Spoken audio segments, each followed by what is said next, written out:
सबको जय मसीह की। मैं जसपाल एक बार फिर परमेश्वर का वचन लेकर आप लोगों के सामने उपस्थित हूँ। आज का मेरा टॉपिक है धर्मी के वचन। नीति वचन 10:21 में परमेश्वर का वचन कहता है, धर्मी के वचनों से बहुतों का पालन पोषण होता है। हाँ, वही चीज़ यीशु मसीह की लाइफ में हम लोग देखते हैं। जब यूहन्ना 14:1-14 के अनुसार वो धरती पर थे, यीशु मसीह कोई राजा नहीं था, पर फिर भी उसके पीछे हजारों की भीड़ चलती थी। क्यों? क्योंकि उसके शब्द जो थे लोगों को उत्साहित करने वाले थे, लोगों को ऊंचा उठाने वाले थे, लोगों को नीचा गिराने वाले शब्द उसके नहीं थे। जैसे परमेश्वर का वचन कहता है कि परमेश्वर कपटियों से नफरत करता है। इसलिए पूरी बाइबल में हम देखते हैं कि यीशु मसीह ने सिर्फ सदूकी फरीसियों को, जो सब कुछ जानते हुए भी अपने आप को वो धर्मी कहते थे, पर उनके अंदर परमेश्वर का वचन होते हुए भी परमेश्वर का स्वभाव नहीं था। परमेश्वर ने उनको कहा, हे सांप के बच्चों। पूरी बाइबल में हम कभी किसी को उन्होंने ऐसा नहीं किया।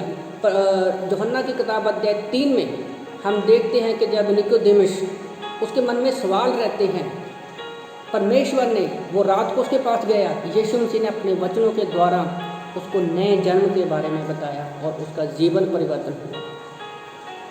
तो हम अपने विश्वासी जीवन में, याद रखिए, हम अपने जीवन में अपने वचनों के द्वारा, अपने शब्दों के द्वारा आत्मिक जीवन को गिरा सकते हैं और अपने पापमय जीवन की दीवारों को खड़ा कर सकते हैं।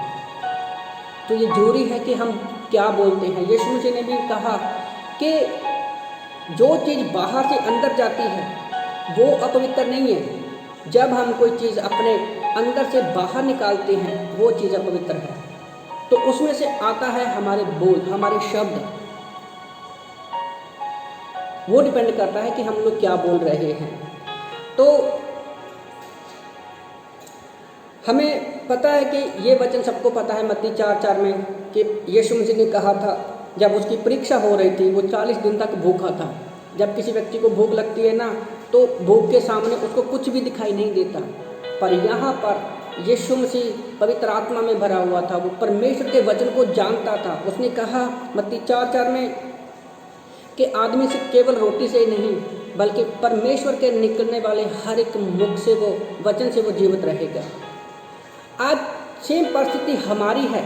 आज हम धरती पर हैं, यीशु की तरह आज हम लोगों की भी परीक्षा हो रही है। फ़र्क इतना है कि हमें क्रूस पर जाने की जरूरत नहीं है। क्रूस पर यीशु ने अपना कार्य पूरा कर दिया है।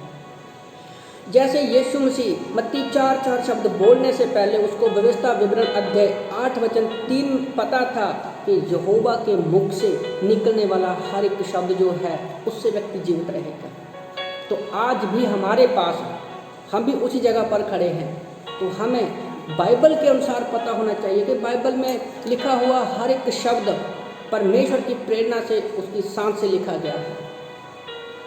तो यहाँ पर तो जब भी हमारा बोलना हो वो लोगों की उन्नति के लिए, उत्साहित करने के लिए हो। जब हम पवित्र आत्मा की अगुवाई में चलते हैं, वचनों में बने रहते हैं, तो हमें दिखावा करने की जरूरत नहीं है। ऑटोमेटिकली क्या है, हमारे मुंह के शब्द ज़्यादा नहीं होंगे, थोड़े होंगे, पर वो लोगों को उन्नति करने वाले होंगे। पौलुस भी अपने वचनों में लिखता है कि मैं 10,000 शब्द बोलने से बुद्धि के 5 शब्द ही बोलूँ। तो जब हम पवित्र आत्मा में भरे रहते हैं, वचन के अनुसार चलते हैं, तो परमेश्वर क्या है, हमारे शब्दों में लोगों को उत्साहित करने वाले बना देता है। तो जैसे पहला पत्रस 4:11 में लिखा है, यदि कोई बोले तो ऐसा बोले जैसे परमेश्वर का वचन हो। आप अपनी ज़िंदगी में सोच कर देखिए, ऐसा कोई भी परिस्थिति नहीं है जिससे रिलेटेड हमारी ज़िंदगी में वचन ना हो। तो हम वचनों के द्वारा बात कर सकते हैं लोगों से। परमेश्वर के स्वभाव को, चरित्र को हम बाइबल से जानते हैं। तो हमें लोगों को ऊंचा उठाने के लिए शब्दों को बोलना है। यशाया 53:9 में, यशाया 53:9 में वो लिखता है कि उसके मुंह से कोई भी छल की बात नहीं निकली। यीशु मसीह इंसानी रूप में हमें दिखाया कि कैसे उसने धरती पर रहते हुए सताओं में भी, बुरा करने के बावजूद भी कभी उसके मुंह से छल की बात नहीं निकली। तो मैं आप लोगों को उत्साहित करना चाहता हूं कि 1 मिनट के लिए आप अपने मन में सोचें, पास्टर टीचर के द्वारा, मैसेज के द्वारा जो मैंने सुना है, मेरी ज़िंदगी में कितना परिवर्तन हुआ है और मेरे बोलने से कितने लोगों का परिवर्तन हुआ है। तो इन वचनों के द्वारा प्रभु आप सबको आशीष दे। आमीन।